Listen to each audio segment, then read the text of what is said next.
Tom Clark's 6M podcast is a Boink Studios production. And now, on with the show.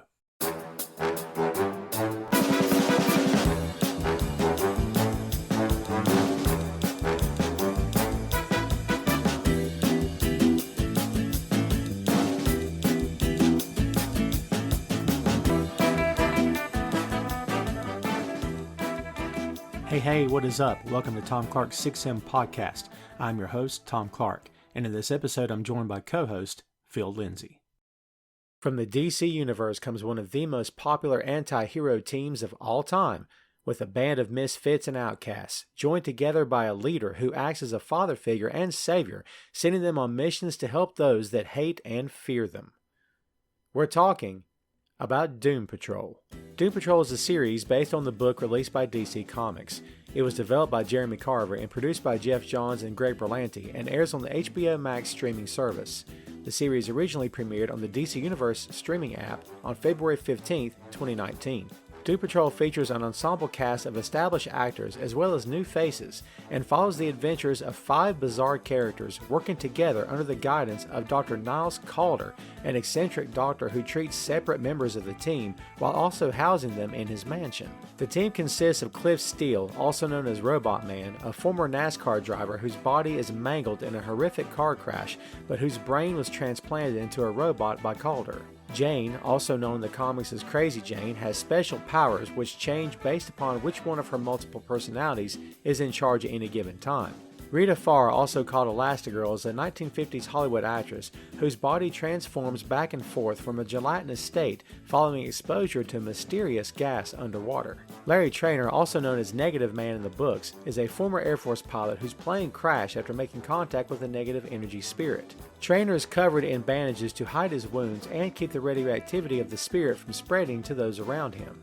Vic Stone, also known as Cyborg, is a younger hero whose body is composed primarily of high-tech equipment given to him by his father Silas, who was a longtime colleague and friend of the Chief. The primary antagonist for the show is Mr. Nobody, a villain who can travel through different dimensions and who can also alter reality. He schemes to bring the Doom Patrol down, and the team must fight to stop his plans from coming to fruition. Doom Patrol was well received by critics and fans alike, who praised the show for its weirdness and willingness to venture into the more bizarre reaches of the DC Universe. The show has been nominated for numerous awards during its run, which has seen each new season reviewed better than the one before. The show has garnered a hardcore following of fans, many of whom were looking for something more than what they were getting with the DC Extended Universe on the big screen. Thanks to the work of the cast, the quirky and often dark storytelling, as well as the support from the audience, Doom Patrol is a hit that continues to impress as the show moves forward. And that's the lowdown on Doom Patrol. So the third M in 6M is Marvel. I think that's pretty obvious. It's right there in front of you. Depending on where you're choosing to listen to this, your phone, an iPad, computer, wherever. You can see the logo. Come on. Keep up, kids. Keep up. So as you guys know, we talk about Marvel a lot, a whole bunch. It's one of the M's. What do you want? But we've also covered DC quite a bit on here, as we should. This is a geek culture kind of show. And in case you've never listened to the pod before, that's what you're getting yourself into. So if you're like that sort of thing, you're going to dig this. Because I dig this, I've said for a long time, I want to make the kind of podcast that I, as a fan, want to hear. And I think that we've done that so far with the 6M. I'm pretty happy with what we've done here on the show. We always want to do more and talk about as much stuff as possible. And of course, as I said before, Marvel's one of the M's. So yeah, we got to talk about it. But yes, we do cover DC as well, because basically everything falls under the more category, because it's movies, music, Marvel, magazines, miniseries, and more. More kind of covers everything. And DC is going to fall in that. It's going to fall under magazines and movies, of course. So we've got it covered. Having said all that, a lot of times when we cover DC, it's not great because we're covering the DC Extended Universe. And if you know anything about that, you know it's had its share of problems. And that's putting it very mildly, okay? Some people love it, have no issue with it. Other people, like myself, we've put it under the eye of a microscope because we're fanboys at heart. And it's not that we want to hate anything. It's just that, you know, when they get it wrong, we talk about how they get it wrong. When they get it right, we talk about that too. This, to me, this particular episode is one of the times when DC/Warner Brothers has gotten it right, because this is about Doom Patrol. And if you've never watched this show, a couple things right off the bat, Phil, I think we can tell everybody. If they've never watched Doom Patrol, they're in for something different. It seems like with each episode of season one, whether it was the goal or not, it was almost like the writer's room is sitting there going, okay, what can we screw with them on this time? What can we do? What can we throw at them to make them blush or turn their heads or go, oh my God, what's this?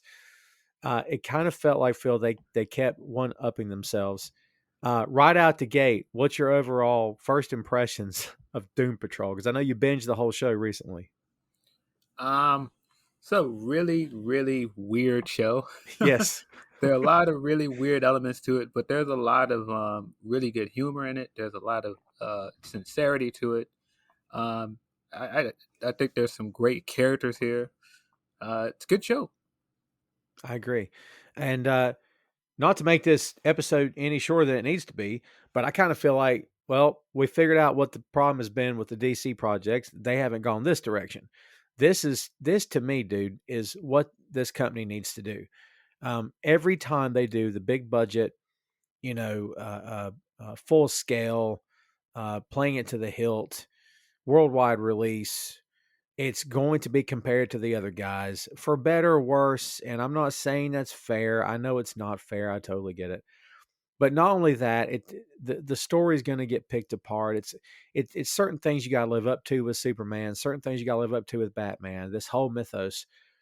But dude, much like Guardians of the Galaxy, Marvel didn't really have anything to live up to in that regard, because except unless you're a comic book fan, you didn't know who the Guardians were. So unless you're a comic book fan, you probably don't know who Doom Patrol even is.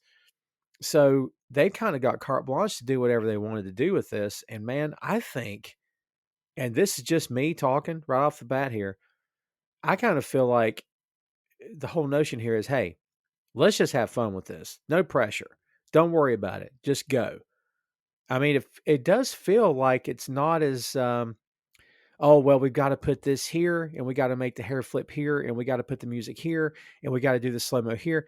I don't know. It doesn't feel that plotted and like moving through mud. In other words, it just feels like it's light and breezy. Even in the dark moments, it doesn't feel like it's weighed down by continuity or expectations or anything like that. You know what I mean?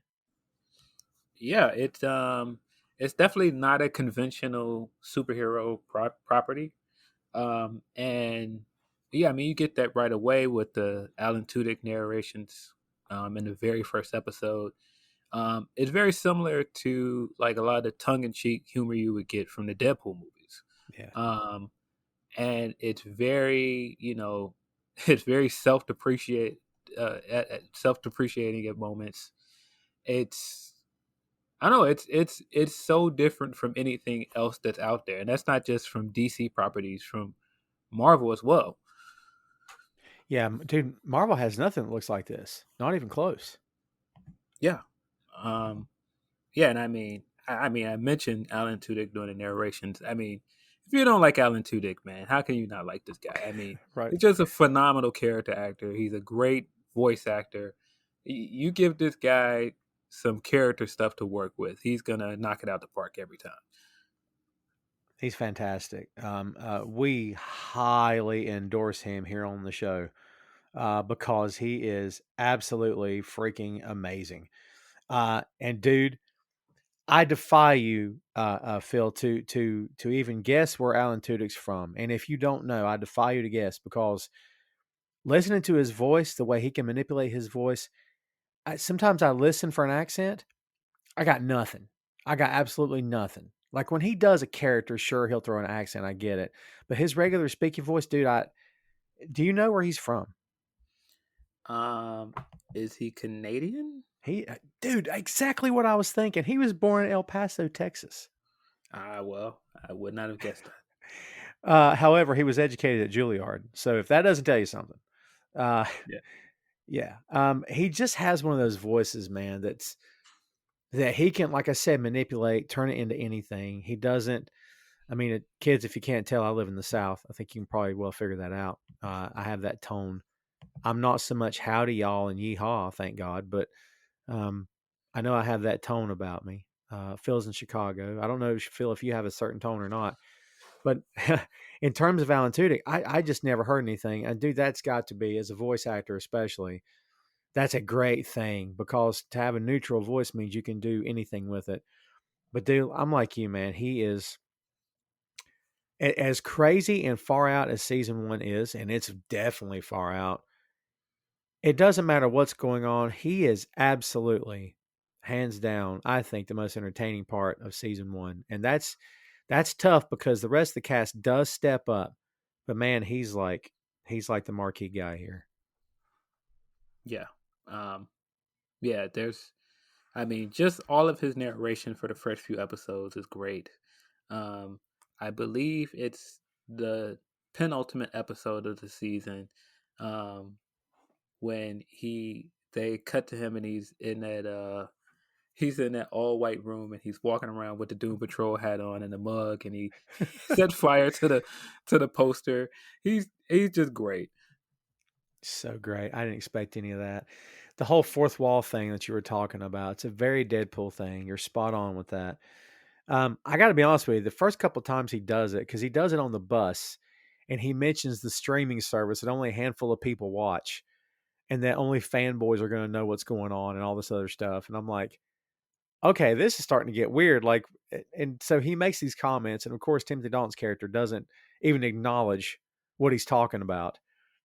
So it's very odd. Like as comic book fans, we tend to take this stuff maybe too literally at times, but there's moments when he's doing that. I'm sitting there thinking, okay, is he a plot device?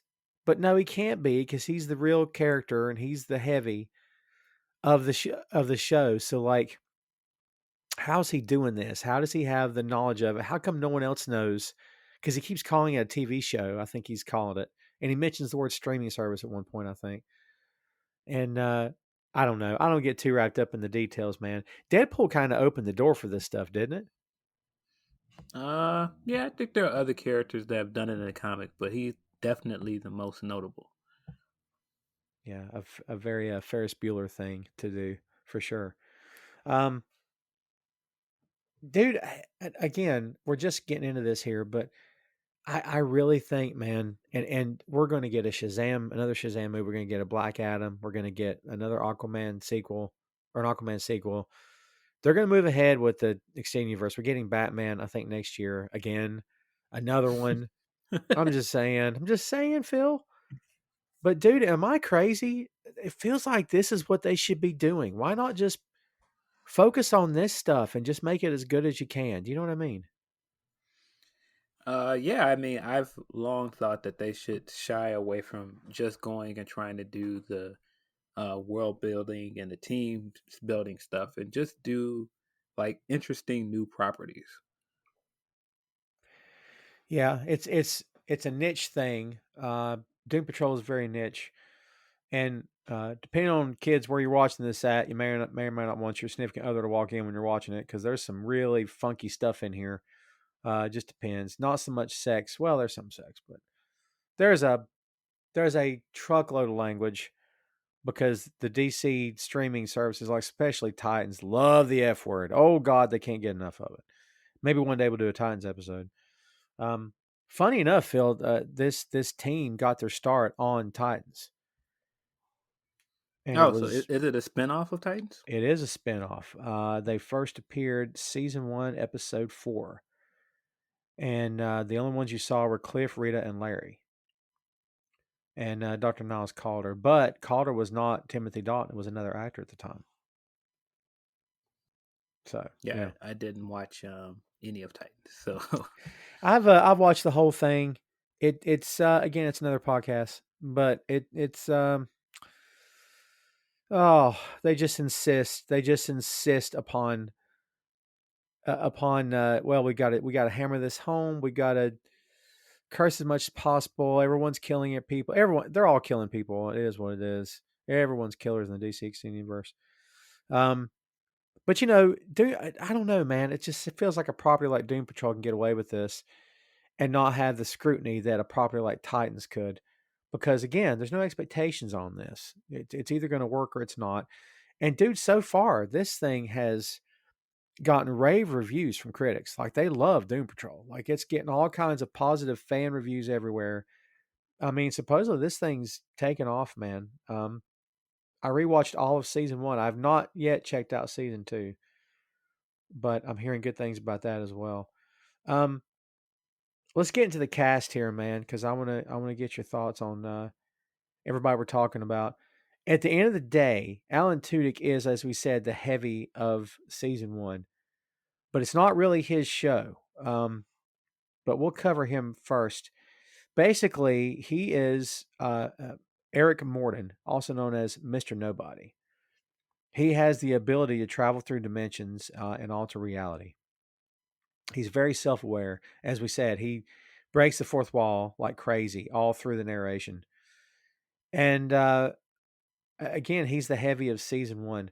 Um, I've not. Do we assume at the end? And spoiler alert, kids! If you've not watched the show, you're going to get some stuff spoiled. Just to be fair, I mean, at the end of season 1, it's kind of it for him. At least we think. Um, I don't know, dude. Part of me says, well, it's a fitting end because it was a whimper, not a grand finale, which is kind of fitting for the show. But at the same time, I'm like, he's so great. How do you not circle back to him? I mean, do you think they revisit Mr. Nobody at some point? Um, it seems like it because he and that other guy, the beard collector guy, Yes, they're trapped in the painting. I thought. that's true. You're right. You're right. It's like a blank canvas, and it's just those two in the middle of it. I forgot about that. Um, but as we said, it's not really his show, and I mean, it's Doom Patrol, obviously, but this show is actually Jane's show, and it you find out maybe I would say midpoint through season 1, maybe earlier, depending on how you look at it. But it's kind of becoming all about Jane. Jane is portrayed by Diane Guerrero. Jane has 64 different identities. She's had childhood trauma, and she received powers for each identity following an experiment she was involuntarily subjected to, which is always how it works, Phil. You're either bitten by something, radiated by something, or they experimented on you.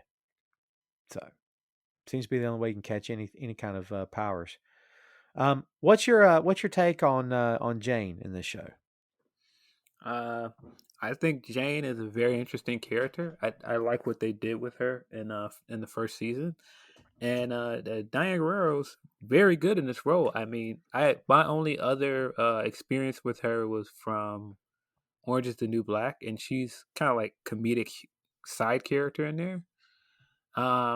But she does a lot of really good serious acting in this show. She does a lot of the humor that you would expect from the character as well. But I think when given like the serious material, she really excels at it. Yeah, she's great. She really does step up, and um, one of the only, and I don't know if I love everything to death and don't see anything outside of how much I love it. But if I had any criticisms of the character, and it's nothing to do with her, I thought again she was fantastic. At some point, you kind of feel like if you're Cliff, why do you want to help her anymore? Because like, and to me, dude, and maybe you'll disagree here, but it kind of felt like up until the last 2 episodes, she never really reciprocated at all to him. And like he had always, I mean, he screwed up a lot. I get it. But he had always tried to help. Even when he screwed up, he was actually just trying to help. And he kept, like, he rescued her and like she didn't seem like she cared. And it was, I don't know, dude. It's almost like at some point, the whole Cliff screwed up and is apologizing, but she still hates him. And then she lashes out. At some point, after several episodes of that in a row, I'm like, man, are they ever going to bring her around to where she's like, okay, yeah, you're screw up, but thank you. I mean, I don't know. Did it become tedious for you with her during this show? I can see that, but I think once we find out like her past and everything, it makes sense why she would be so uh emotionally unavailable.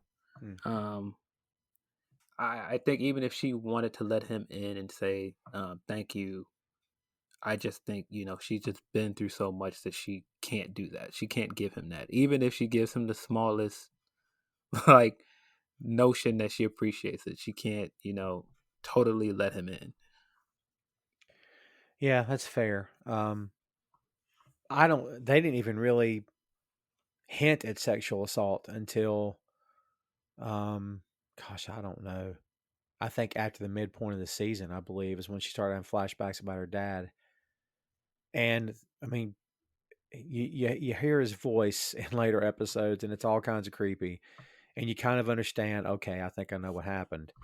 Um, they never reference it, which I'm glad they didn't. I mean, they in a roundabout way they did, but I mean, we can see that she is absolutely fractured. Um, what do you think about the way of the handling of the different personalities? Because of course the name is Karen, and it just pops in out of the blue, and I'm sure it's a wink and a nod to how frigging dumb white people can be, and deservedly so. But as soon as she like morphed into this, and it was like, oh my god! And then they said her name, Karen. Dude, I howled. I thought, oh god, here we go. I mean, that might be my favorite personality so far. Yeah, Karen's the one with the love spell powers, right? Yes. Yeah, Karen. Karen is a great character. I can't remember the name of the character where her, when she says something, it turns into like the physical words and it shoots at them. Right. Silver Tongue. Silver Tongue, that's it. Silver Tongue. I like Silver Tongue. Of course, Jane is the main dominant personality. Um, I like Jane. There's another one. Um, what's the childlike one that like the chief talks to a lot? Is it? It's Baby Doll, I think. There you go. Baby Doll is another one that we get to see a lot. Um, yeah, uh, the Karen episode is really really funny. It's so different than everything we see from this character up to that point, and it's just like she just turns into, you know, this like vapid blonde. It's just who wants to be like in a rom com. Basically, it's just it's so Everyone's under her hilarious. spell, yeah. It's so funny how they do it. And much later in the show, when she's in the ant farm, and the guy's like dancing around with the weapons, and he's gonna kill her, and she's just giving him crap. And then suddenly she turns into Jane, and they just walk out of there because she's put her spell on him. Dude, that's the best stuff ever. Yeah, yeah. The there's another character that's it's not a love spell, but she's doing like a manipulation spell. Oh man, there's a bunch. So That's why it's so many to keep up with. I'm trying to it think. is. Okay, so we've got Driver 8, which I assume is on the subway. Yes. Okay, we've got Karen. We've got Penny Farthing, who is British. I think I'm remembering correctly. We've got Hammerhead, of course. Oh, that's right. I forgot about Hammerhead. Hammerhead Yeah. is great. We've got Um, Lucy. And I'm trying to remember which one Lucy is. For some reason, it's not ringing a bell. Pretty Polly. Let's see. Pretty Polly. We've got a secretary. I don't know that secretary has a name. Let's see. yeah, the character that I'm thinking of is the character that they introduce when she's in a psychiatric ward, and she uses her powers to manipulate the doctor. Doctor something. It's uh, Dr. Harrison. There you go. Okay, yeah. Yeah, I really like the Dr. Harrison character because she is just. It's like at first you can't tell if she is just like completely like using your words against you and just completely just manipulating you. But then you find out like she's a telepath. Oh yeah. Yeah, she's got the different eyes, and she's got like the silver streaks in her hair and everything. Yeah, that's messed up. Driller Bill basically is Hammerhead. I mean, it's kind of the same character. I don't know what the difference would be in that. Uh, yeah, there's a lot, man. I don't know if they've fully fleshed out all 64, but that's the beauty of season 2 is that you may get to some more here. Yeah, there's the one that teleports that, That's right. like, we Yep. see her very briefly. Flit. Yep.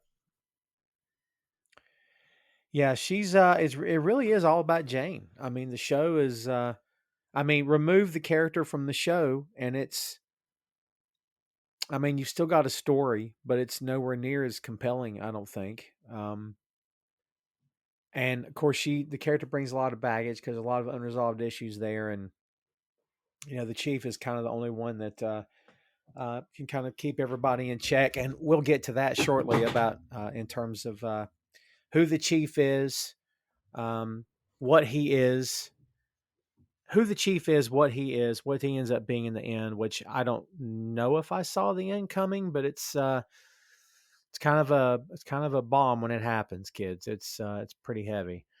Um, April Balby, which I hope I pronounced that correctly, as Rita Farr. I don't know if there is a handbook on how to portray an actress in the what would that be, the 40s or 50s or whatever it was time frame that she came from. But man, if there is one, she's awesome at it. Like every time she talks, she pulls her words and her sentences take a long time. And dude, she's so good. Like it's almost like she stepped out of a black and white film, you know? Yeah, she is fantastic in this role. I haven't really seen her in anything else, so I don't have anything else to connect it with. But she just nails um, the tone of those kind of movies from the era she's supposed to be from, and it's just not just like all of the vulnerability of the character and or the first few times we see her, she is just completely brutally honest and she has like this very dry humor. I really like this character. Yeah, she's awesome. And she really does a 180, really. Um because there's not really much to like about her in the beginning. There really isn't. She's not a good person. I mean, she's very used to living in Hollywood. She kind of gets her way all the time. She's a pampered diva and all this stuff, but she is not a good person, dude. And like people around her, other actors that she works with don't want to tell her. People around her don't want to, don't want to bite the hand that feeds, I guess. But I guess in some weird way, this show is here I am trying to find deep meaning to a show like Doom Patrol, which is, if there is any deep meaning, maybe I'm just inventing it, but it almost feels like that these characters are trying to find a way to live with themselves, not just each other, but like you can't live with somebody else. You can live with yourself, basically. And I think to me, that's kind of what all this feels like. None of them can live with themselves because of things they've done, because of who they are, what they've become. They can find a way to do it. Now, she really comes into her own by the end of season 1. I think she is great in terms of her arc. Her story arc is really well done. This is not and again, folks, she plays Rita Farr. Her character's real name is Gertrude Cramp. And the story on her is that her cellular structure was altered and basically just imagine like a blob. So she was exposed to toxic gas. And I would say she's a shapeshifter, but that's not exactly what she is, I guess, because it's brought on by frustration. It's brought on by like a panic attack. It's brought on by nervousness. She literally just turns to mush. And Yeah. we see in season 1, dude, she almost destroys that down. It's insane, man. Um, she is Elastigirl in the comics, so she can stretch. And I think it's very interesting that they went the whole first season. She only stretches once in the first season, Right. and they kind of go the whole season letting you know like she has that power, but it's like she hasn't been able to get out of this self-loathing to do anything more than turn into this blob and just like kind of sink into depression. And I think that that's kind of the brilliance of the show. Like you said, it's that these all of them are, you know, self-described losers, and they Yeah. are trying to figure out. All of them cannot go out in public, but they're trying to live with who they are as people, and some of their regrets with how they've lived their lives up to this point. Yeah, that's well said. I didn't think honestly, I didn't think I would end up liking this character too much because she just does such a good job of showing that she's again not a good person. And at some point, I'm like, man, why should I root for her at all? Because like, ugh.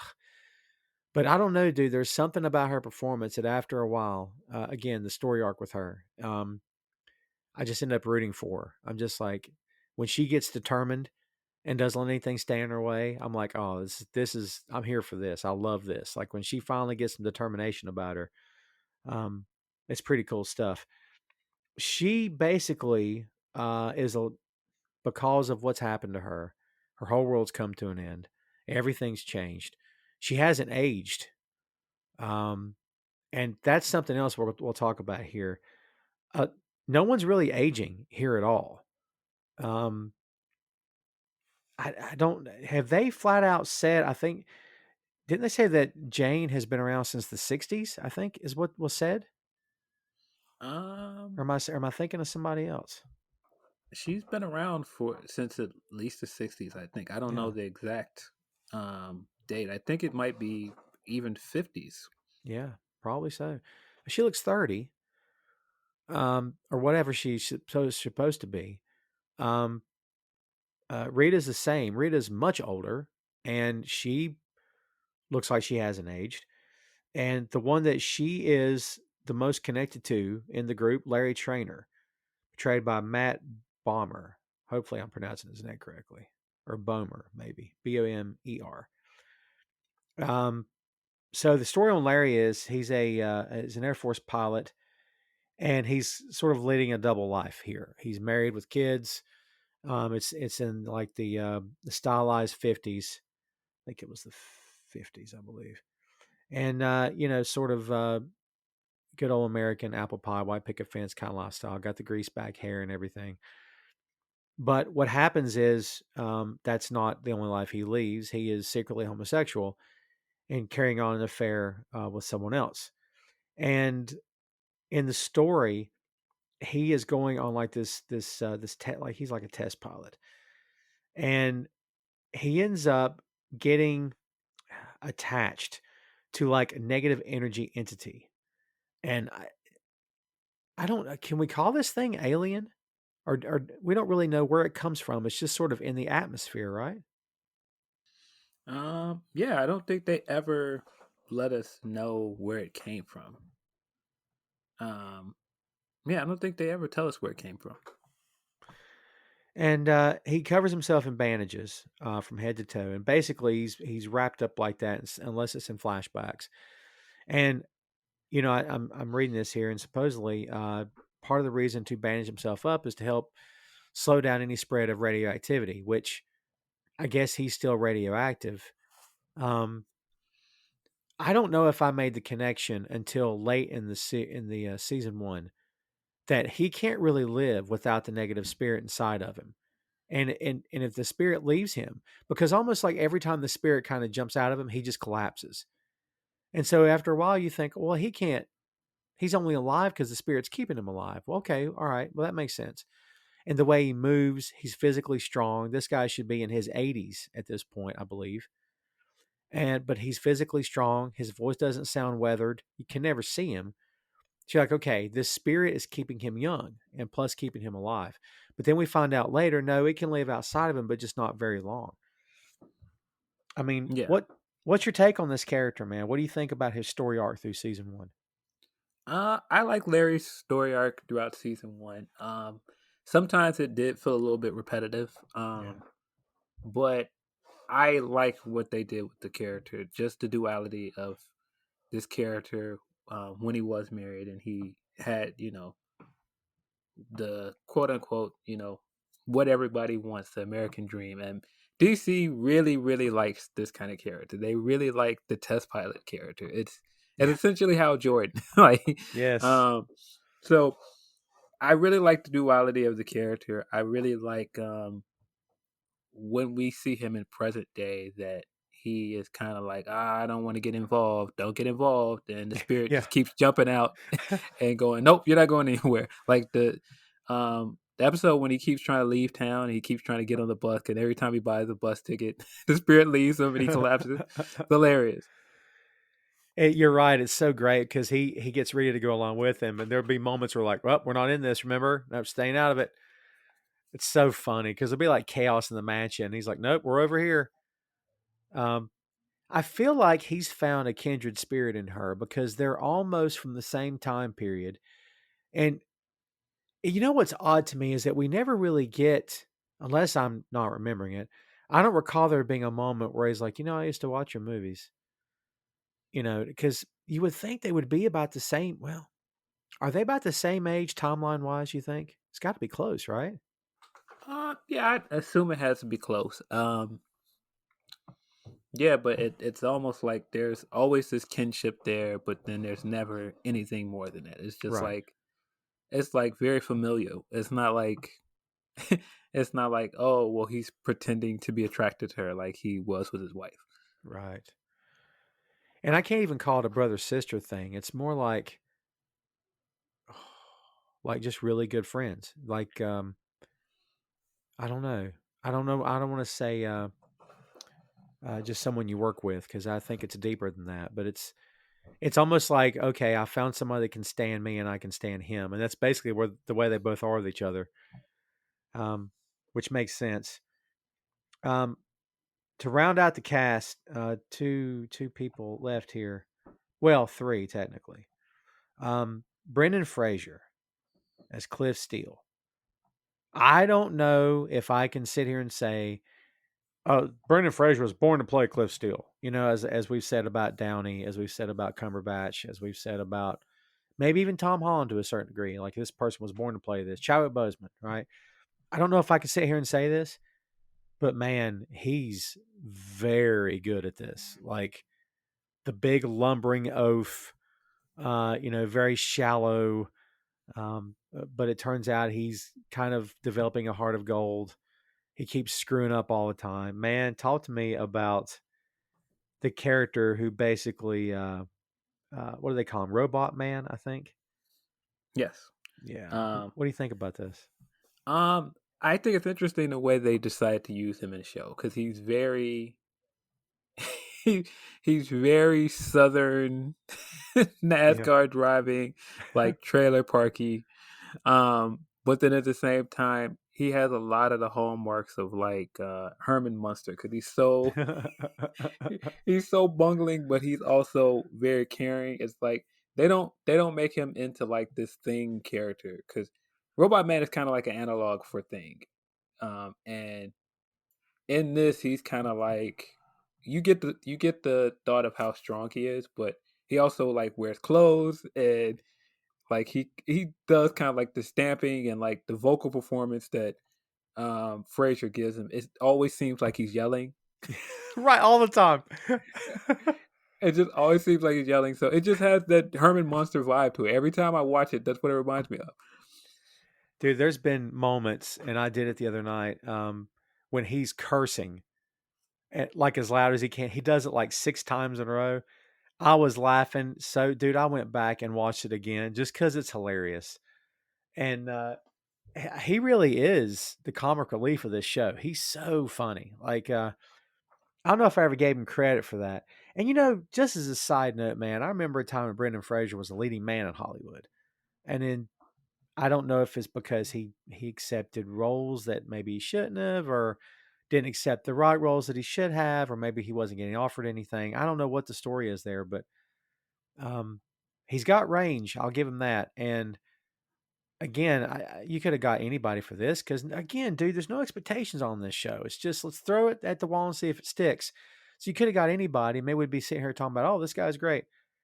I think he does a great job here. I'm a fan of his work as this character for sure. Yeah, I mean, you definitely could have gotten anybody for the show because you're basically just using his voice for a lot of the scenes. I mean, we see his human form a few times in flashbacks. Um, but yeah, I mean, you could have. It would have been very tempting to go and try and get like a uh, a big name guy for this. And I mean, Brendan Fraser, like you said, at one point was a huge name. Um, but I think that's also what makes it so funny and believable, that he's like this, washed up NASCAR driver. Right. I mean, there's a episode where he is in the soap opera and he's supposed to be acting. And Oh my God! He's acting so poorly in this episode. It's hilarious. It's so good. It's so good. I'm professional NASCAR driver Cliff Steele. Like he's just awful. And they're all watching it, and you can tell they're trying to be polite to him. But he mentions to two different characters, there was talk of a Daytime Emmy nomination for this. Like not an award, but a nomination, I think his character is at his best two different times. When he's screaming, because it's so funny. And then in those quiet moments when it's very nuanced, which you don't get a lot from him. But when you get it, it's pretty freaking great. I'm a big fan of it, dude. I love him to death. I think he's just perfect in this. And folks, if you're keeping notes, basically what happens is, as Phil said, he's a former NASCAR driver. Again, not a great person. Fooling around his wife with the nanny. He's got a little girl, as we find out later. And he is in a crash, but not on the track. He's in a crash with his wife and his baby girl. And basically, it decapitated his wife. And the only thing that exists or that survived the crash from him was his brain. His body did not, I guess they just couldn't piece it back together. Just wasn't happening. So they take the brain, Calder does, and puts it in essentially a cyborg, which, it kind of looks like if steampunk technology was all you had, but you had a brain, this is what you would create, Yeah, it definitely has that old school vibe like the rest of the show. It's like what a robot would look in some of those old timey sci-fi movies. Yeah. Man, there's so much to like about this character. When we first start the show, like the first episode is basically all from his point of view. It's him learning how to use his body. It's him learning like about the mansion he's in, him learning his current predicament. And then you get all the flashbacks. All this stuff is great. The stuff with him trying to learn how to walk and remembering his daughter, and that's how he figured out how to walk up the stairs. All of that stuff is really good. Yeah, like you said, the first episode sits on his shoulder, and you sort of that's your way in. And to be fair, a lot of times we'll talk about a show or a movie or what have you, and I often look for a way in. I mean, as an audience member, as a viewer, you want to find a way in. I feel like Cliff's your way into this show, isn't he? Yeah, I mean, he is the most, well, hilariously enough, he's kind of the most down to earth guy because, like I said, he is, even though he's a NASCAR driver, he at at his peak, he was still wealthy and he lived in a mansion. He still had like all of the trailer park vibes to him. He's still Right. The he, haircut. he's still kind of a bumbling idiot, and he's Yeah. kind of looking at everybody else like, what are we doing here? It's like all this other weird stuff. I feel like that's every episode is him reacting and cursing at something fantastical that everybody else is like acting like it's normal. I'm sure if you went on YouTube and just put Robot Man cursing, people probably put like whole tidbits together, like marathons of clips of nothing but him just cursing every breath. It's just so funny, man. I just love it. Tom Clark 6M podcast is sponsored in part by Radius Law Group. Everyday Radius helps individuals, families, small businesses, and nonprofit organizations throughout North Carolina, Florida, and Pennsylvania resolve their legal issues by providing effective legal counsel in the areas of estate planning, as well as elder law and Medicaid. Radius Law holds the radical belief that working with a lawyer can indeed be enjoyable. So give them a call at 1-800-519-5667 for more information and tell them that Tom Clark's 6M podcast sent you. So Joyvan Wade as Cyborg. And again, kids, if you're keeping notes, this is the third Cyborg because the first one from the animated series is, of course, awesome in every way. The second one, maybe not second one, but one of them anyway, the extended universe, Ray Fisher, whole other topic there, trust me, did a good job. What do you think about Joyvan Wade here? Wade as Cyborg in this show. I really like this version of Cyborg. I would go on to say he's the best live action Cyborg. It's tough to say that because It's tough, I know. I like Ray Fisher. I really like what we got to see of him in the Snyder Cut, and just the way they fleshed out his character and made him more interesting there. A lot of that stuff definitely should have made the movie, but I still believe the Vic Stone we get here is just much better. He just seems like a fully fleshed out character here. He seems more natural. He seems more like a kid. The Ray Fisher iteration, you don't get the idea that he's a kid. He definitely doesn't look like a kid. And so I feel like this version, you could get the idea of why he would have been a Teen Titan and all these other things, and why he graduated up to being in Justice League, because he looks like a kid. He talks like a kid. And I even, as cheap and weird as his costume look, Yeah. I even think his look is better. I think doing a sleek cyborg design from David Walker's run, I really like it. Because he has to exist independent of CG. He can't be all CG on the show. You know how expensive that would be, right? So Yeah, I just think the design they went with, because they went with a design that's from the comics, and it has an attachment to something, I think it works here. I think giving all the background and showing that he has nanites that are continuing to improve his body. And I mean, we get somewhat of an idea, but it's so attached to the mother box and all of the dooms, all of the dark side subplot. yeah, It doesn't feel like it's its own thing. It doesn't feel like independent technology. right. Yeah, good Um, call. Yeah. and I feel like that's a part of what makes Cyborg here feel like his own thing. And they kind of flipped it because the member of the Teen Titans that was in the Doom Patrol at one point was Beast Boy, and so now they put Cyborg in the same place, but Cyborg fits with this team because he, for the same reasons, it's not like he can just go out in public. It's the same thing I said earlier, where it's like, I'm trying to learn to live with myself because I have this grotesque deformity. Um, but he's fascinating because when he comes to the team, he's not a loser like the rest of them. He's an established hero, Yep. and he's still trying to live with himself because in his mind, he killed his mother. Yeah, and I like how you put it. He's fully fleshed out because he's fully realized he's not running from who he is. He may not be happy with who he is, but Ray Fisher's take on Cyborg, the way they gave it to him, of course, is he's very tortured. I mean, and he's as big as a Terminator in that film. Like, he's massive compared to this guy. He's massive. It's Jovan, I believe. He's English, which I would never have guessed that because I wasn't familiar with any of his work until this show.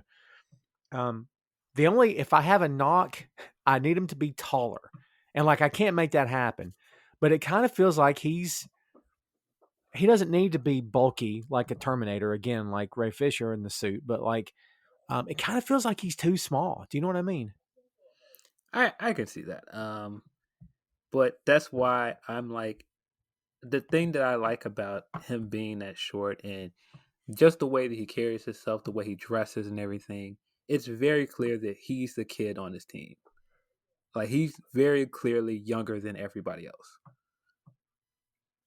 No doubt. And honestly, if you were his age, even though you're world famous and everyone knows who you are, they want to take selfies with you and stuff. And he even says on the show that hopefully in a year or two he can join the Justice League. You also don't want to walk around in just that. You are a kid. You want to have clothes on. You want to wear something trendy. You want to wear something that's it's got the swoosh logo. Something. I mean, and I think all that makes sense for him, especially for his age. Yeah. Yeah, I never feel like he's just walking around in a cyborg look and going like, "Hey, look at me, look what I can do." Right.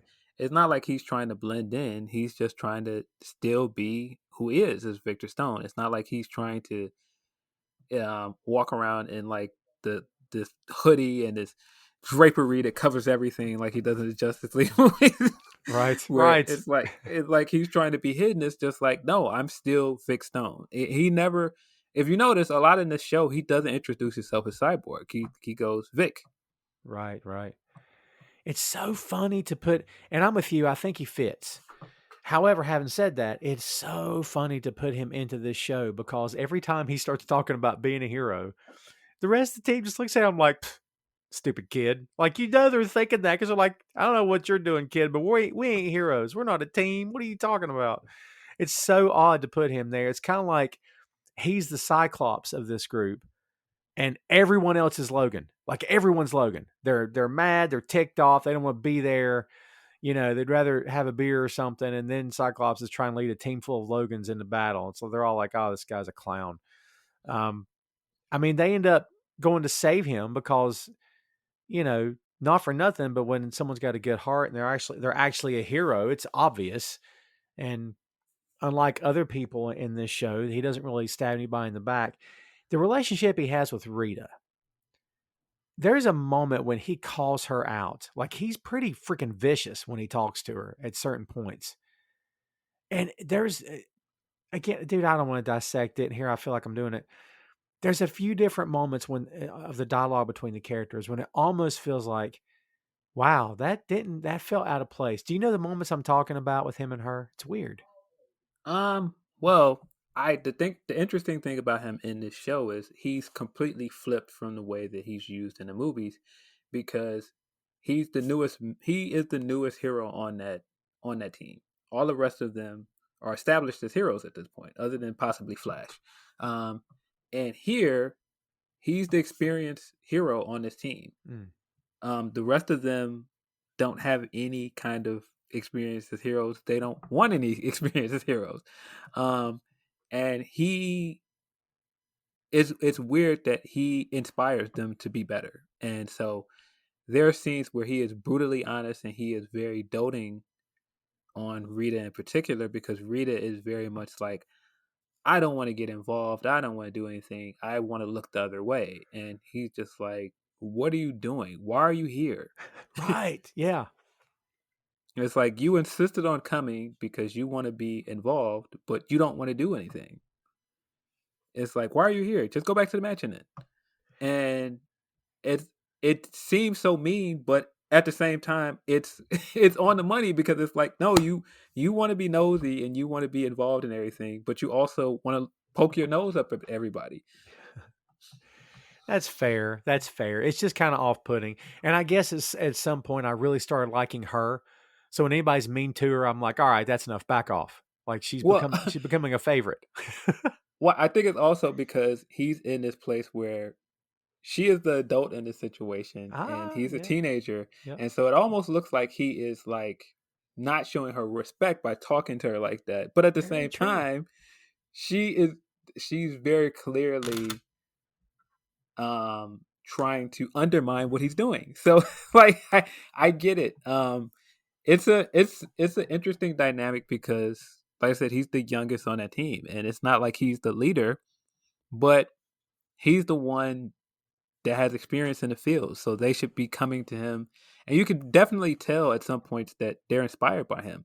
I mean, from what I've seen, the little bits I've seen of the second season, Rita is very much enamored with him as a hero, and she in turn wants to be a hero because of him. I mean, that's cool. Circle back around to the Elastigirl thing. I have not educated myself on this. So, The Incredibles is not DC related. It's an independent, not independent, but it's separate from Right. DC and Warner Brothers. So, how'd they get away with using Elastigirl? That's a good question. I don't know. But I'm pretty sure her name is Elastigirl in the comic. Yeah, you're right. You're right. But yeah, I mean, she doesn't use her powers the same way. I know she stretches. I know she can like grow. So I don't know. I don't know how they got away with that. I mean, if you're doing this, if you're doing Doom Patrol, maybe you don't want to go down that road because it's going to draw too many comparisons anyway. Yeah, I mean, she's definitely going to start using the stretching powers because I mean, they definitely threw a nod to it in the first season, and she tries to do it again and fails. Right. So yeah, I think she's definitely trying to learn how to use her stretching powers. I mean, we got that with Larry as well. Larry's clearly by the end of the season, trying to see how long he can go without passing out with the negative into the outside of his body. Yeah, I remember that because he was. What does he say? We made it 20 seconds this time, or whatever it was. Yeah, like the spirit is stretching itself, and so I said way in the beginning of this that there was nothing really like it. Okay, if you corner me and say show me something similar, for some reason I didn't. I kind of forgot about the Umbrella Academy. If I had to come up with something that was similar, I'll say it's Umbrella Academy. You know what I mean? Yeah, I mean, well, Doom Patrol the book is kind of it's about as close as DC gets to X-Men as possible. It has the same kind of sensibilities. A guy in a wheelchair that has a mansion, and he takes in all of these oddities, for lack of a better word, and he turns them into a superhero team. Yeah, it's very similar to X-Men. And Umbrella Academy, again, that's a very close to X-Men. Oh yeah, for sure. And X-Men comparisons to Doom Patrol abound in this. And I can't sit here and say every single character, but there's a lot of callback here. Timothy Dalton rounds out the cast as Niles Calder. And as we said, he is, as far as we know, confined to a wheelchair.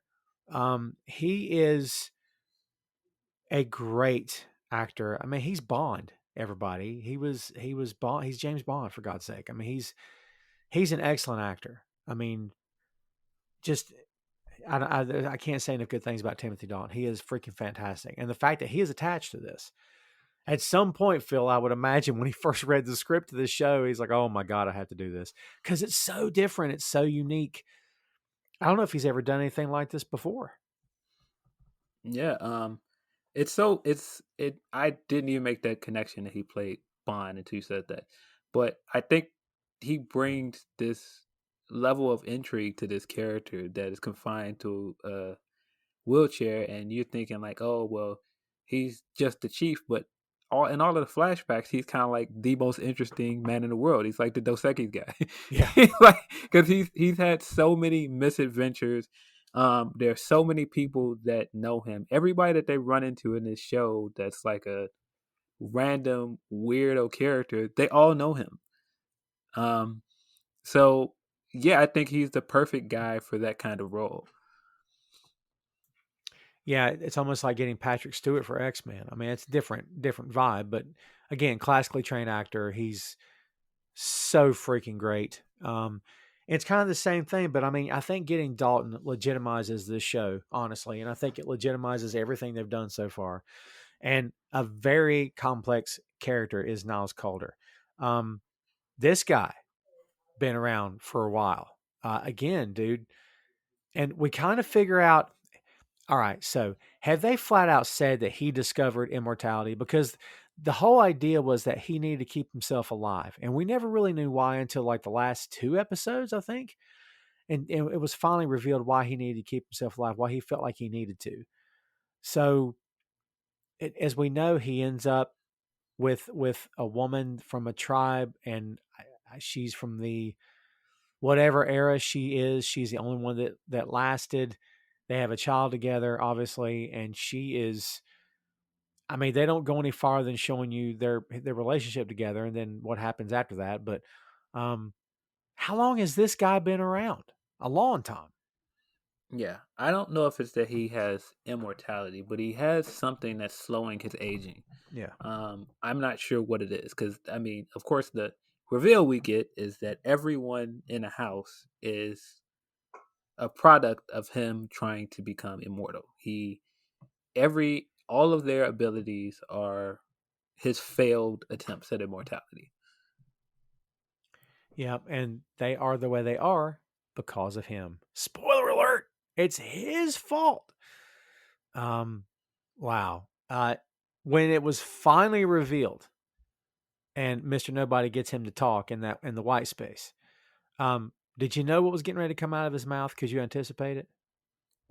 No, but I know enough about the characters that he is not a great guy. So I knew that he knew more about their accidents than he was putting on. I didn't know that was something that they will reveal right away in the first season, because that's a big bombshell. And I mean, we get our first hint that he might not be, a great guy when we see the other Doom Patrol, the actual Doom Patrol, because this team never actually calls himself the Doom Patrol. Right. When we see the actual Doom Patrol in the academy that looks like they're training kids, and then we find out it's all a sham, and Mento is like completely a disaster. Which that episode is really good. Yeah. I really love the stuff they did with Mento in that episode, and just having him be this guy that cannot accept that he lost, and so he's made up this entire fantasy where he beat Mr. Nobody, and they have this academy, and they have all of this stuff from still being with Niles, and then I can't remember the other character's name. Um, the woman that has like the fire powers, and she thinks that she's married to Niles. Oh yeah.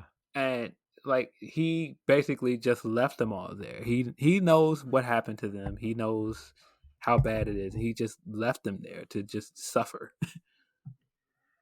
Yeah, that's well, as you said, not a good guy. I kind of never really talked about the book all that much uh during the course of this episode. Had you read Doom Patrol before? I've read some issues here and there. I can't say that I know that much about them. But yeah, the iteration I know that Mento's the leader, and the iteration I read is like Mento, um, Beast Boy, Robot Man, Elastigirl, and I think it's Negative Man. I think that's Larry's character name. Like they're all on the team together. That's the iteration I know. Right. So I was really excited when we saw Mento, and then we got to see the helmet, and then we find out that it was all a sham. Yeah, I honestly, I was telling somebody about this particular podcast, and I'm like, dude, I've got like 9, almost 10 long boxes full of books from when I was a kid. I don't think I own not one issue of Doom Patrol, which is saying a lot because I got a lot of different titles from a lot of different companies, but um, don't think I own any Doom Patrol at all. It just wasn't a book that sort of jumped out at me. I remember Robot Man, and I think that's all I remember seeing on covers, and that was it. But now that I've watched the show, it makes me want to go check them out. So I may just have to find a run that's going to work. Yeah, supposedly the most popular Doom Patrol run is the Grant Morrison stuff, I think. Which makes Yeah. sense because Grant Morrison is like a huge name for DC. Oh yeah. He's written some of their most famous comics. I mean, like, when you look at his Batman run, he's done some great stuff with Green Lantern. I think he's got like a good Justice League run. So yeah, it makes sense. I mean, I kind of want to dig into the Grant Morrison stuff now. Yeah, I think trying to remember what year that was for the. Matter of fact, we have Google. What am I thinking? Just Google it. Trying to remember what year the Grant Morrison stuff is. That'd definitely be worth looking up because I think I'm going to check into it. I got a subscription to Comixology, so I'll probably just go on there. It seems like it's recent enough. It's like the one I'm looking at now is a Vertigo book, and Vertigo is not that old, right? So this had to be like mid 2000s. Yeah, that sounds about right. Yeah, again, Niles Coulter, not exactly Professor X. Professor X got some skeletons also, but this guy's got a cemetery in his closet, man. There's a bunch. Like there's all kinds of stuff, and doesn't know the truth. He's so noble, the accent, the way he carries himself. You want to believe in him. You want to believe he's got their best interests at heart, and it turns out he's kind of a villain also, which sucks. All right, so the bit about his daughter, and again, I go into this show cold in terms of knowing any background really of anybody. What do you think about? Is that sort of a softball move to throw the kid in at the very last minute? It's almost like, okay, I don't know, dude. It almost feels like could you have saved that for season 2, maybe? And I don't know. What do you think about that? I'm not sure. And actually, now that I'm looking at it, I am wrong, folks. His Doom Patrol is 1988 to Wow. 1990. So yeah, that's probably one of his initial books at DC. Yeah, but Grant Morrison is a pretty popular name, guys. He's written X-Men. He's written all kinds of stuff. But yeah, I think the kid. Yeah, I'm always leery when you bring a kid character in because it's an easy way to mess up a show. Right. There's countless sitcoms once they brought in the kid character. Like that used to be a running sitcom trope where they bring in an orphan character, and they're almost always annoying. So, yeah, I think it was a way to introduce the character for the second season.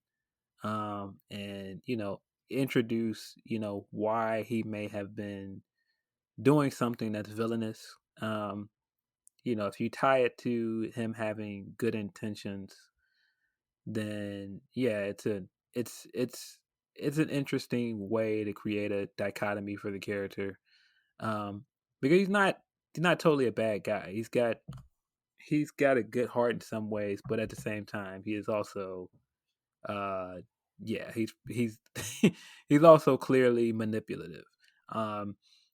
There's a scene where I think it comes off really, really well when he talks to Cyborg's dad, which we didn't talk about how Cyborg's dad is portrayed in the show. I really like Cyborg and his dad's relationship in the show. And that's one of the great things about not having to kill him is that you can keep going back to that relationship. Right. But there's an episode where he is saying, I think it would be best if you do this with your son. And he basically turns around and is like, no, not you. You're not going to tell me what I should do with my son. Like, you of all people don't get to do that. Yeah, that's good stuff, man. It's hard to top Joel Morton from the movie because he's fantastic. But yeah, I'm like you. I love that he's still with us because, again, like you said, can revisit that because I really want to like this character because I like the actor. I really want to like the character. Yeah, and I'm glad Phil he didn't Morris. turn out to. Yeah, I'm glad he didn't turn out to be a bad guy here. Yeah, I mean he's got some he's got some edges to him. He's got some hard edges to him.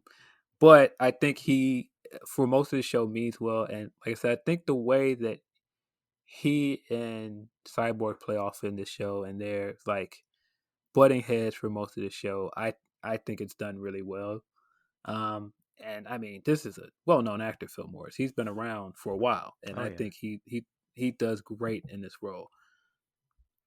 Yeah, he really does. Some of the ancillary characters, not main cast characters, he's a standout for sure. We got to mention because I love this character. We only saw him very briefly. Mark Shepard as Willoughby Kipling, who's a member of the Knights Templar. And you take a look at him, you kind of think, is that supposed to be John Constantine? Because it's kind of the vibe he gives off. Yeah, yeah. Man, I love this guy. I'm like, please bring him back as soon as possible. Um, yeah, yeah, I would like to see more of him. That episode with all the mystical stuff was very interesting. A lot of weird stuff in that episode. I mean, there's weird stuff throughout this entire series, but there's some very weirdo cult stuff in those episodes. Oh yeah. But yeah, he's definitely one of those side characters that I would like to see more of. I mean, I would love to see more of the other Doom Patrol at some point. Um, I think the fact that they keep putting animal, vegetable, mineral man in the background is hilarious. I mean, his whole origin in the show is hilarious. And he makes it through all, he doesn't die in season 1. He's still around. Yes, I just think it's hilarious that he's still hanging around in the background all the way to the end. Yeah, there's so many side characters. I mean, we talked about earlier how they don't have to do all the world building, but some of the world building they did in the show was actually really good. I mean, it's like they built their own small corner of the world instead of trying to build up to all these things right away. And I mean, they mentioned some pretty big heavies. I mean, they talked about the Brotherhood of Evil here. And I mean, I don't know if you have any knowledge of that group. There's some pretty big names in that group other than Mr. Nobody. Oh yeah. Lex Luthor is in it, right? Yeah, Brotherhood of Evil is isn't that the one with what is the brain in the jar? The brain, of course, dummy. The leader is the brain, and then like he has the gorilla that is his sidekick, Mala. That's right. And they actually mention it because we see the brain's container in the Doom Patrol episode. Yep. Doom Patrol. That's the name of the episode. Yeah. Every episode's got the word patrol in it. Every episode. It's crazy. Yeah, so I was like, man, if we get to see the brain later in the show, that would be great. Well, they mention a really smart gorilla. I thought they were talking about Grodd. Yeah, they're definitely talking about, Mala. Oh, interesting. What about let's see, Devon Chandler Long as Flex Mentallo? I love this freaking guy. Like, he's got, his face is so perfect. Forget the body, his body's amazing, but like his face, lovable, soft. He can, I swear in that one scene he's crying on command. I swear he's doing it, like making himself cry when Cliff destroys the TV and thinking he's going to get him riled up, he starts crying. I'm like, oh my God, I love this guy so much. Yeah, I really like this guy. I mean, he's great. It's really tough to get a guy that is, a body guy like him and a guy that can actually believably act. And I think this guy can really act. Yes. He does a lot of the flex work, of course, in this show. It's great. But then at the same time, he's such a likable guy. He's such a likable character here. Well, since we're talking about side characters, I got 4 words for you, Phil. 4 words. Must protect the butts. Dude, when this general says that, I'm like, okay, they brought him a Big Mac on a silver platter. He's off his rocker. And then he says, General, what do you think? Must protect the butts. I'm like, all right, he's gone. It's over. Something hit him in the head and he's loopy. And then we see in the ant farm what he was talking about. I don't know, sitting here right now, if I've ever seen anything that wackadoodle ever happen. How can you describe this scene without and get through it and make it sound not insane? It is it is a very, very bizarre scene. All of the stuff in the ant farm is bizarre, but this is like, I mean, we've got a goat. No, I'm sorry, a donkey. No, I Second forgot the episode, donkey. How do you forget the donkey? a donkey in the second episode that swallows an entire town, and then you've got this swarm of chomping butts rushing Yes. down the hallway, attacking all of these people in the ant farm. It's crazy. Insane, man. I did not see that coming. That is crazy. My wife did not watch every episode of this show with me, but she watched some, and she was doing something else when that happened. I said, I've got the AirPods in. I said, come here, wear one of these. You have to see this. And she's like, oh my God, what's happening? And like, she's verbalizing everything through the entire scene. So when they're killing people, when like they're taking the guards' heads and shoving them, I'm like, oh, she's like, oh my God, look. And she's going nuts. I'm like, yeah, this is crazy. Uh, did not see that coming. That is all kinds of messed up. I'll hand it to them though, man. They're going the extra mile for this stuff. We haven't mentioned Heinrich von Fuchs. Haven't even mentioned the guy who's a pretty important character from season 1. He doesn't make it. Spoiler alert, doesn't make it. Played by Julian Richings. And it's so funny. One of the funniest things ever is when they first get there, the girl welcomes them to Fruitopia. And of course, Jane's the one that says, did you say F-topia? And of course she says it. And she goes, no, Fruitopia. And she's like, really? Spell it. I love that. It's freaking awesome. Oh yeah, the whole episode where they go into, the experimenting and um all of that stuff with like the puppets explaining it and Yes. explaining how the chief got mixed up into it. It's all so funny, man. I mean, just the way that they present all of these episodes is just so wacky, but it works. God, it works. I don't know how it works, but it totally works. There's so much stuff in this show. I mean, when again Flex decides to flex all of them into the white space of a comic book, and the problem is he has done it a long time because part of his abilities are he can flex and cause stuff to happen. It's all mental, and he can like understand electricity, and he knows like he understands what the negative spirit is saying. It talks to him, and he can talk to it. And he does the flex, but instead of putting them in the comic, he causes everyone to, have an orgasm on the street. And if that sounds crazy, you have to see it because it's like, okay, this is starting to get weird. But and they somehow managed to make that funny too, and not just weird but funny. It's crazy. Yes, I love Cliff trying to act like he is also being affected by it, and and they're all looking at him like, "What? Or did you just fake one?" He's like, "No." He's like, all right, fine. I felt left out. Something like that. And they're like, oh, that's great, man. Um, and the beard hunter. You talked a little bit about the beard hunter. It's got to be the grossest superpower, maybe. Oh my god, the episode where the Oh, beginning of the episode where he pulls the beard leavings out of that sink. It's oh, just disgusting. don't even talk about it. So disgusting. Oh, it's horrible, wretched. But again, to their credit, he's awesome because he's weird and he's creepy, but he's really likable at the same time. And man, that's all kinds of messed up. Trying to look up here who that is. Yeah, I feel like he is he is this amalgam of like a comic book guy living in, his mother's basement. Oh But yeah, he has this weird ability, and then we find out later that he actually is competent. yeah. Because at first it's almost like, oh god, this guy's a complete loser.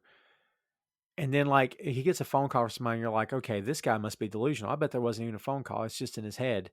But then it turns out, no, he's getting recruited for a job. Like what? Again, I didn't see that coming. Tommy Snyder, character's name is Ernest Franklin, the Beard Hunter. A bounty hunter with the ability to track down individuals by consuming their facial hair. And during the orgasm scene, there's a guy next to him with a beard, and he's looking at the beard the whole time. Yeah, those scenes where he is like checking somebody's beard out and it's like zooming in on his face. It's so creepy and weird. Yeah. He plays it up extremely well, but it's just so disgusting. Oh my God, we can't do it justice. You'll have to see it and then retch later because it's pretty freaking awful. I'm gonna be, dude. I turned my head when he took it from the sink. I turned my head. There's some stuff, even though I know it's not real, I'm turning my head, dude. I can't. I'm not gonna stomach it. Like, forget it. Um. So switching gears a little bit because we got to talk about Danny. The whole concept of Danny could only happen in this show, I think. Uh, man, it's very different. It's almost like maybe this is an obvious question, but maybe not an obvious question. I don't know. Do you think that was put in because of the times that we live in, if for no other reason? Like, let's confront this. Let's talk about it. Let's put it in there. I mean, I think it serves other purposes too, but I think that's maybe one of the biggest reasons why it's there. You think? Oh, that might be true. I mean, I think this show definitely tried to be as inclusive as possible. Um, and I mean, the Danny character, it's a sentient um, street, Yeah. and Hard to say that, isn't it? it's yeah. I mean, I think going on into doing like the drag shows and doing like the um LGBTQ stuff in that episode, I think it was well done. And it's so weird that you would think that Larry would be at home on Danny. He still is very uncomfortable. He's still looking around like, and he has like that whole fantasy where he joins and he like does karaoke with them. And then we find out he never left the seat. Oh, that killed me. I was so happy to see him get up there and do that, and then it wasn't even him. Yeah, that's messed up. Like you said, it feels like he should have been right at home. I'm totally okay with it because I think it fits in the context of, again, Doom Patrol are misfits. They're people that the rest of the world would turn their nose up at, but they're good people here with heart and are trying to do the right thing and just trying to live their lives, whether it's considered normal or not. They're just trying to live. I think there's a lot of that. I think there's a lot of statement to be made for Danny the Street because it seems like it fits in a weird way. It seems like it fits the narrative of the show, you know? Yeah, I mean, I think it's very interesting the way that they took the three, basically the three white characters of the group. They've taken them out of a situation of privilege and they've made them into a situation where they should be marginalized characters and they're kind of not comfortable. And I think that's what's so fascinating about Rita here. It's like, yeah, I mean, she comes from a place of privilege. Like she is a well-known actress and she should have the, world at her fingertips. But at the end, you're like in the midst of all of these other misfits. And it's kind of like, all right, what am I doing here? It's like, and I think that's kind of why there's a butting of heads with her being this, very privileged woman from her time period and butting heads with a black teenager from our time period. Yeah. It has to be very intentional. And it's the same thing with Larry. It's like he is a very closeted gay man from that time period, and you're putting him in the middle of in a world now where it's okay to be openly gay, and he's just still kind of like, what are you guys doing? I don't even know. I don't even know how to accept this. Right. Well, yeah. Now that you mentioned it that way, that is a culture shock for both of them, really, because they're both being thrust into situations where they're very uncomfortable and they're having to change their views or in some cases not change at all, but trying to acclimate to today's time. You won't be surprised to know that Danny the Street was created by Grant Morrison and debuted in Doom Patrol in 1990. So this was not done for the show. So I didn't even know this. So Yeah, I mean, I wouldn't be surprised that most of the stuff in this show is influenced by Grant Morrison. If you really look at some of the ideas here, this definitely looks like something that his name would be written all over. right, it makes sense. I think there's a lot to love about season one. As crazy as it gets, I still have hangups with it. And it's nothing that's going to keep me from season two. I kind of like the idea that season one did not end on this monumental, which I guess if you want to say that a giant rat and a giant cockroach tongue kissing as they destroy a city isn't monumental, I guess you could say that. But um, I can't do it justice. You have to go watch it because it's, again, wackadoodle, this whole show. Um, Curtis Armstrong does the voice of the Roach, and he's freaking great. He's Booger from Revenge of the Nerds, and he's awesome. So I love that guy. He's perfect in this. Um, and the Mr. Whiskers mouse, who is Cliff accidentally kills his mother and doesn't know it because it's a mouse or a rat, whatever they are. It's dude, again, just saying this stuff out loud, man, makes it sound like I've lost my mind. So crazy. A lot of stuff here, man. A lot of stuff to dive into. Yeah, that yeah, that whole subplot of Mr. Whiskers trying to get revenge on on Cliff is hilarious. Yeah, and it's Mr. Nobody gets in their heads, I guess, and convinces them that they have to take action. And again, it's all kinds of weird. Um, yeah, it's messed up. I don't know, man. I don't know how to nutshell this thing. It's definitely different. I'll be honest with you. I think they got to keep this up.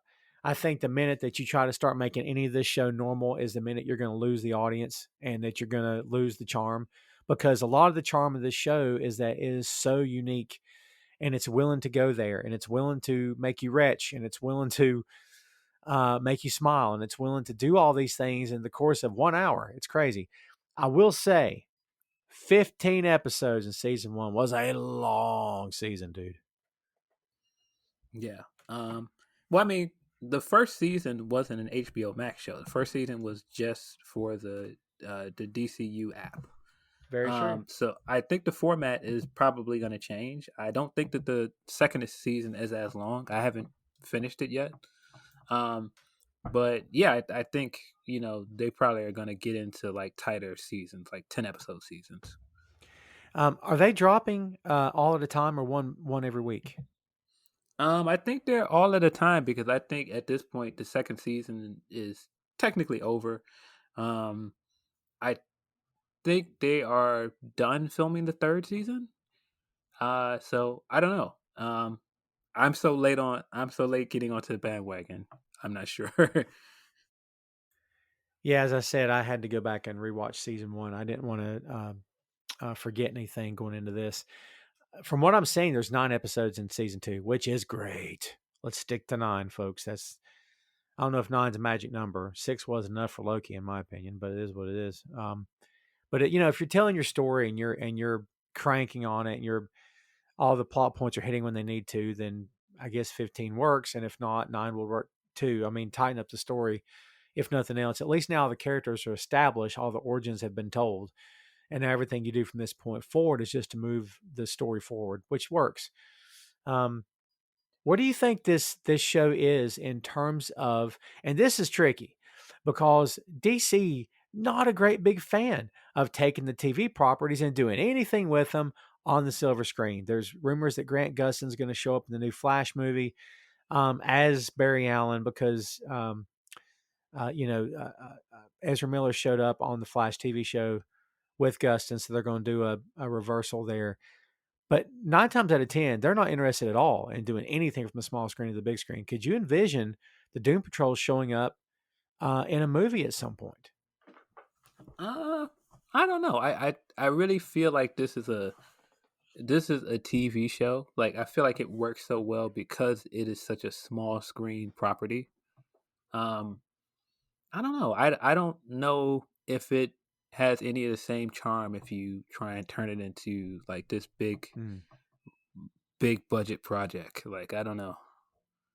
That's a good point because the bigger it is, the more ability you have to lose the heart of it. I think Marvel's got it figured out for the most part. They can still get the heart and emotion in there and still make it grand. But it takes a lot of work, a lot of practice, and DC has not had a ton of practice at it. And what they have done, that's not been stellar, if I'm being honest. So, yeah, I'm with you. I think it's more of a streaming service property. I'm just interested to see if they'll ever even reference it in a movie at some point. I think that'd be interesting to see. Um, what do you think about the future of this? It's still getting great reviews. I mean, you see this thing clicking along for a good long time, or do you think it has a shelf life? I think it definitely has a shelf life. I am not sure what the end game is. Is this to get them to the point where they are established as an actual team and they're actually doing superhero stuff, or are you trying to keep this grounded in the mansion and they're dealing with their own issues? I don't know. That's a great point. Are they actually going to get out there and help people? It's so funny because when you had the illusion that Mr. Nobody was giving them, they were actually as a team. And it took Niles Calder a lot of repetition to figure out, wait a minute, we've never left the white space. We're still there. I mean, Oh that's man, crazy. I really liked that when they did they had like the matching costumes and it looked like they were actually together, and then they go out there and they just get killed and you find out they're stuck in this loop. it, yeah, I thought that was great. That was awesome. I knew the first time it happened, I thought, wow, they all get along. That's odd. And then it turns out that Cyborg had never come back because we finally get to see Cyborg do Booyah. And it was awesome because I'm sorry, if you're a Teen Titans fan, um, Teen Titans Go, then you love that stuff. And I loved it. I was here for it. Well, yeah, unless you're Ray Fisher, he did not like having to drop that line. Oh my He hated God. it. There's a lot of stuff he hated about that movie. That is one of his. He didn't want to do it. That was a Whedon edit, and he did not like it. Yeah. I mean, I don't know. I feel like, is that the hill to die on? It's 2 words. It's for the fans. The whole thing is for the fans. It's not like dude, I love the comic book stuff. I do, but I'm under no illusion. This is entertainment. It means something to me because I'm a fan, but this is not Shakespeare. This is, I don't know. You're trying to make the fans happy. Without the fans buying the books, there's no movie. So I don't know. To me, it seems Yeah, like a silly argument. I mean, there's a lot of issues with the cyborg character, and I can understand. I can understand his problem with having to do Booyah. If you're making this quote unquote grounded, serious movie, and no other character in the show or in the movie has a catchphrase, why does this black character have this random catchphrase? Well, crap, if you say it that way. Okay. It's weird, and so I get his reasoning with it. And there were other things. I think it was just the direction he was given. I think it was mostly that he was just having a bad time once they edited, and he was having a rough time with Whedon. And by the way, kids, if you want to get our full update and full take on those, you can go back and listen to the Justice League cut or the Justice League episode and the Snyder Cut episode, both of which are available in the archives where you'll get full brutal honesty. Yeah, I mean, and don't get me wrong, I enjoy the Teen Titans cartoon, and I enjoy Cyborg in it. But I get it. There's some tokenism to the Cyborg character, and then you're putting Ray Fisher in a bad spot by asking him to do certain things that you're not asking other people to do. But I get it to a degree. I think it's also that a lot of his parts in the movie were also cut, so I think he was just mad with the entire thing. Well, a lot of the complaints I totally got. The Booyah stuff I didn't look at in that context until you mentioned it, but I mean, I kind of get that now. Um, but yeah, the fact that Mr. Nobody twisted that all up and made you think something else was happening, dude, until the very end, when he ends up trapped in the painting with the beard hunter, it kind of feels like they can't beat him. He's once listen, if your ability is I can warp reality, there's 2 things in my opinion. If you can time travel and if you can warp reality, one of the 2, you're almost unbeatable. Not totally unbeatable. But it's like trying to battle the Flash and or Scarlet Witch at the same time. Good luck, because they're the 2 for my money, I've said this before, Phil, they're the 2 most powerful beings in both universes, in my opinion, because Wanda shattered an entire reality with 3 words, shattered it. Flash can time travel and can change everything, and before you even know he's gone and back, he can change everything because he can time travel. I mean, that's massive power. So when Mr. Nobody can alter reality, there's so many points I'm like, they can't beat him. I don't, and I love that it never comes down to let's all punch him. It's not a punchy thing. He never really has to, because there's no point, because you can't fight this, man. I think that's an ingenious character. It feels like a Marvel move that is something you can't punch. It's like more a head trip than anything else. Yeah, I thought it was fitting for the show that they wouldn't try and do this big fight scene for the last episode. They just had him outsmart him. That makes perfect sense because I mean you can't punch Mr. Nobody. He's just he's too powerful. You can't beat him in a fist fight. He looks great, doesn't he? The CG version of him where he's like splitting apart. Yes, Oh, yes. so good. Just that image of him is, sometimes I marvel at no pun intended. I marvel at how far we've come with CG. Just that alone, 10 years ago may not have looked that good. But man, it looks good. There's something about it. It reminds me of Havoc from Marvel because the black and white sort of, aesthetic going on. But man, he looks great. Perfect guy to play this character. I can't gush over this, feel like it's the best thing I've ever seen, but I will gush over it in terms of this is, again, I bring this home by saying I think this is what DC needs to stick to. They need to stick to the fringes of the DC universe. In my opinion, this is where some of the great storytelling could come from. We all know the Superman and Batman story. You can go back to anytime you want to, and they're doing it again and again and again and again. But I don't know, man. I think if you really want to get some distance with this and get some meat on the bone, you go to the fringes of the DC universe, man. Yeah, I agree. They've got so many weird niche uh, properties that they could turn into a TV show if they wanted.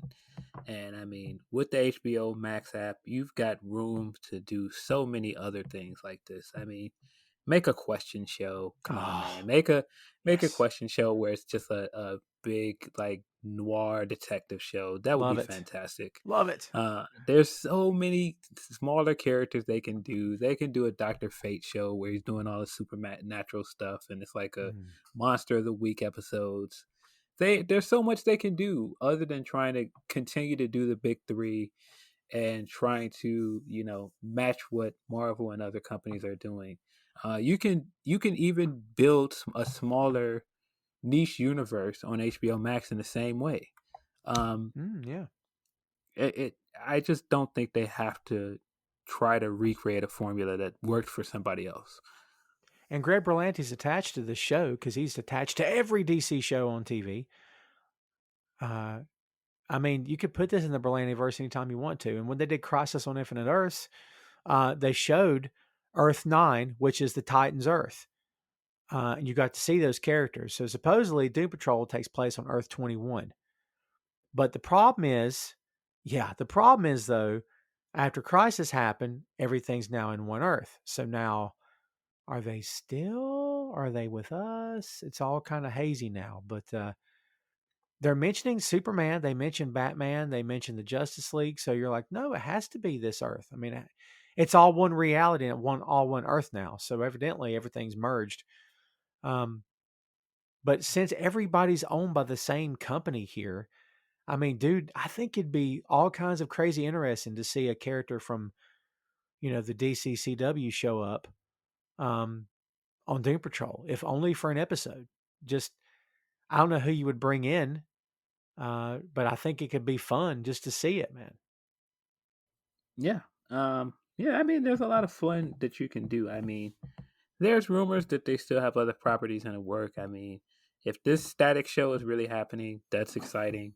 I just think that that's the way to go. Just do smaller properties, do stuff that we haven't seen yet. That's part again. That's another part of what makes the MCU great. It's not just that they did Avengers; it's that they did all of these characters and all of these books that weren't mainstream before. I mean, even Iron Man. Iron Man's not a mainstream character. I Right. mean, they didn't start really getting into their big bag of tricks until shoot, like towards the end of the last 10 years for them. I mean, once they finally got Spider-Man, I mean, that was the biggest ace in the hole they had. Um, but yeah, before that, we were getting all kinds of C-list characters, D-list characters. And I think DC could do the same thing. I agree. They could always circle back to the big three, and they will. And then they are again. I know I keep doing that, but it's the truth. They can't leave Batman alone to save their stupid lives over there. I don't know. I don't know. Again, that's a whole other show. So let's try to sum this up, man. I've not gotten to season 2 yet, and we may revisit this at a later time, depending on how long the show runs. But give me your last word on Doom Patrol. It's a really fun, very weird, and esoteric show. I mean, but at the same time, there's a lot of humanity to it, and I think that's what makes it work. If it was just hitting you over the head with how weird it is every episode, that would get old really fast. But all the characters here are likable, and there's a good cast here. Really good cast. They gel well together. You want to see the characters do better. You want to see them win. You want to see them survive. You want to see them have good things happen to them. Even the ones that are complete losers, like Cliff, even in the end, you're like, oh God, I want this guy to win. And when you can hook an audience like that and make them care, then you've got something. And I feel like they have something with this show. I don't know if we're talking an Emmy award-winning show here.